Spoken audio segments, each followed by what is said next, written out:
তাহলে আমরা তাকে বলতে পারবো সে একজন রোজাদারের সাহায্যকারী। সে রোজাদারের সামনে পানাহার করে না এবং সে রোজাদারদের সহযোগিতা করে, তার আহার সে রোজাদারদের মতোই সে নিজেকে আড়াল করে রাখে, গোপন করে রাখে। এই কারণে আল্লাহ তাআলা রব্বুল আলামিন তাকে কতটুকুন সওয়াব দিবেন আল্লাহ আলম। তো আমরা তাকে শুধু সমকারীর সাহায্যকারী হিসেবে দেখতে চাই, এর থেকে বেশি কিছু দেখার সুযোগ আছে বলে আমি মনে করি না। ইন্নাল হামদুলিল্লাহ নাহমাদুহু ওয়া নুসাল্লি আলা রাসূলিহিল কারীম, আম্মা বা'দ। আউযু বিল্লাহি মিনাশ শাইতানির রাজীম, বিসমিল্লাহির রহমানির রহিম। আলহামদুলিল্লাহ, আমরা এই মুহূর্তে হাজির হয়েছি এসো কোরআনের পথে টিভির স্টুডিওতে। আমরা কিছু প্রশ্ন উত্তর করব ইনশাল্লাহ। আল্লাহ তাআলা রব্বুল আলামিন যেন উম্মার উপকারের স্বার্থে যেন আমাদেরকে সঠিক এই নসিহাপূর্ণ কথাগুলো যেন বলার তৌফিক দান করেন। এই প্রশ্ন উত্তর থেকে যেন মানুষ উপকার পেতে পারেন, এটা হচ্ছে আল্লাহ তাআলা রব্বুল আলামিনের কাছে আমাদের চাওয়া।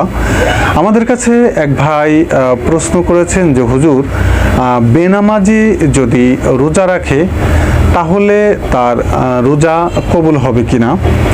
ভাই একটা কঠিন প্রশ্ন করেছেন, যেই প্রশ্নগুলো আমাদের বর্তমান সমাজের আলেমরা খুবই অতি কৌশলে এড়িয়ে চলেন এবং আমি আসলে এই বিষয়টাকে কিভাবে মূল্যায়ন করব আমি জানি না। তবে আমি আল্লাহ তাআলা রব্বুল আলামিনের দিকে তাকিয়ে এবং আগে পিছে কোনো কিছু না ভেবে শুধুমাত্র আল্লাহ তাআলা রব্বুল আলামিনের দিকে তাকিয়ে আল্লাহ তাআলা রব্বুল আলামিনের দোজখের ভয়ের কথা স্মরণ করে আমি সঠিক কথাটা ইনশাল্লাহ বলবো। এজন্য বলবো যে কাল কিয়ামতের দিন আমাকে আমার প্রতিটা কর্মের জন্য আল্লাহ তাআলা রব্বুল আলামিনের কাছে কৈফিয়ত দিতে হবে। তো কিভাবে আমি কৈফিয়ত দেব? যদি আমি সঠিক কথাগুলো না বলি তাহলে আমি প্রতিটা কর্মের জন্য ধরা খাবো। এজন্য আমি অবশ্যই আপনাদেরকে সঠিক কথাটা বলবো ইনশাল্লাহ। আল্লাহ রাসূল সাল্লাল্লাহু আলাইহি ওয়াসাল্লাম বলেছেন যে যারা সালাত আদায় করেন তারা আমাদের দলের অন্তর্ভুক্ত, যারা সালাত আদায় করেন না তারা আমাদের দলের অন্তর্ভুক্ত না। তো রোজা রাখা আর না রাখার বিষয়ে মাঝখানে একটা কঠিন বিষয় দাঁড়িয়ে আছে, যেটার নাম হচ্ছে সালাত। রোজা রাখার জন্য একজন মানুষ নেকি পাবেন, এতে কোনো সন্দেহ নাই। তবে বেনামাজি যদি রোজা রাখেন, আমার জ্ঞান এবং বিবেক বলে যে সে সমকারী হবে না, সে হবেন সমকারীদের সাহায্যকারী। তাকে সমকারী বলা কোনোভাবেই যাবে না। এই কারণে যাবে না কারণ সে আল্লাহ তাআলার রসুলের দ্বিতীয় যে শর্তটা এটা সে পূরণ করতে ব্যর্থ হয়েছে। সে লা ইলাহা ইল্লাল্লাহ বলে সে মুসলমান হয়েছে, কিন্তু সে পরিপূর্ণভাবে মুসলিমদের অন্তর্ভুক্ত হতে পারে নাই, কারণ সে সালাত আদায় করে না।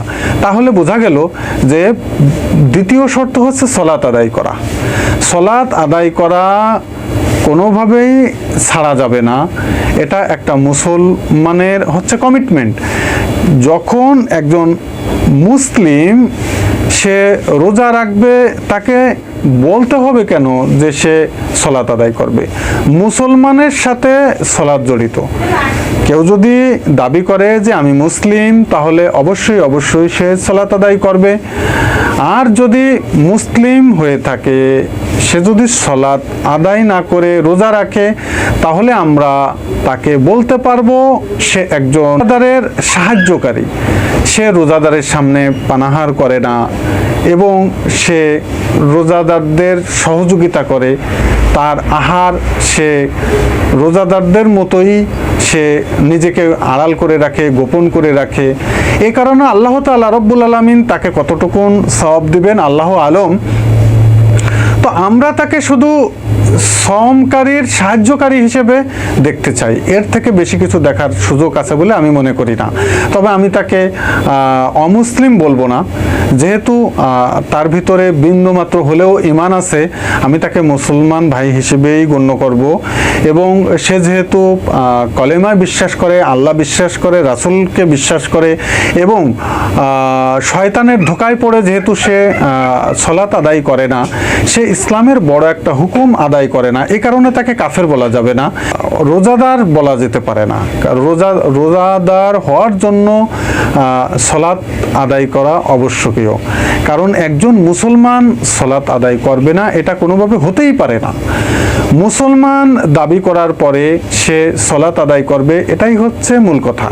তো আমরা তাকে অবশ্যই সিয়াম পালনকারীদের সাহায্যকারী হিসেবে গণ্য করতে চাই, এবং আমরা তাকে অবশ্যই পরামর্শ দেব যে আপনি যেহেতু একজন মুসলিম ভাই, রোজা রেখেছেন, আলহামদুলিল্লাহ, আপনি আল্লাহ তাআলা রব্বুল আলামিনের একটা হুকুম পালন করার চেষ্টা করতেছেন, রোজাদারদের সহযোগিতা করতেছেন।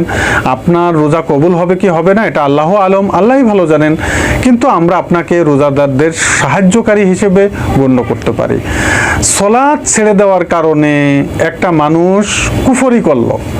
সলাৎ ছেড়ে দেওয়া সবচেয়ে বড় এক খারাপ কাজ। পৃথিবীতে যত খারাপ কাজ আছে এর ভিতরে অন্যতম খারাপ কাজ হচ্ছে মুসলিমদের ভিতরে সলাৎ ছেড়ে দেওয়া।